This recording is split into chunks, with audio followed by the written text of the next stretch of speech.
네, 안녕하세요. 구건석성형외과 대표원장 구건석입니다. 앞쪽 근육 올림술 외에 여러 가지 변칙적인 수술법이 소개되고 있는 것이 사실인데요. 변칙적 수술 방법들의 문제점들을 한번 살펴보도록 하겠습니다.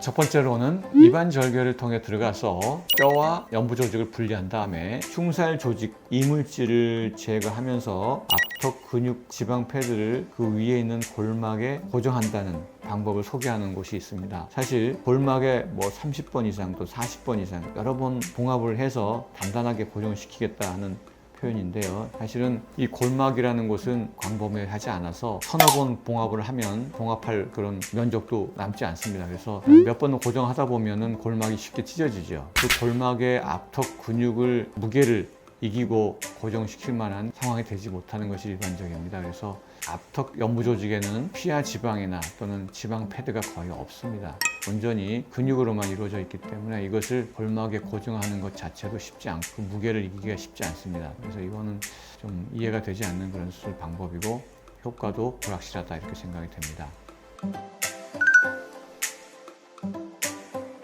두 번째로 비절개 마녀턱 교정, 실로 걸어서 이렇게 턱끝 처짐 또 이중턱을 교정하는 방법인데 이것은 노화로 인한 이중턱은 어느 정도 효과를 볼 수 있습니다. 왜냐하면 그 근육이 부드럽고 이미 뼈에서 분리된 적이 없기 때문에 어느 정도 힘을 주면은 올라올 수 있는 그런 여지가 있습니다. 그러나 이것은 안면 윤곽 수술 후에 나타나는 그런 근육 처짐에서는 전혀 효과를 볼 수가 없습니다.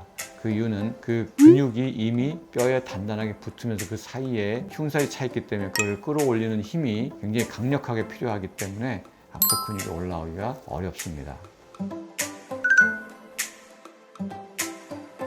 네, 세 번째로 턱 및 절개로 마녀턱을 교정한다. 턱 및 절개로 처져 있는 이 이중턱을 교정하기 위해서는 근육을 이렇게 서로 당기거나 또는 피부를 서로 당겨서 봉합을 해야 되는데 이런 경우에는 역시 노화로 인해서 이중턱이 생긴 경우에는 그것을 평평하게 메꿔줄 수 있는 그런 방법이 될 수 있지만 앞턱 근육이 뼈하고 분리돼서 밑으로 처진 경우에는 밑에서 절개를 해서 봉합할 때는 앞턱 근육이 뒤로 당겨져 가기 때문에 오히려 더 근육 처짐이 심화될 수밖에 없습니다. 그래서 이 방법은 노화로 인한 마녀턱은 효과가 좀 있을 수 있으나 앞턱 윤곽 수술 후에 나타나는 처짐은 오히려 역효과를 나타낸다 이렇게 생각이 됩니다. 네, 턱끝 리프팅이라고 하는 방법이 정확하게 어떤 방법인지 실체가 잘 이해할 수가 없어서 뭐라고 코멘트하기가 어렵습니다만 어쨌든 지방 흡입술은 뺄 지방이 없다는 것을 염두에 두면 좋겠습니다.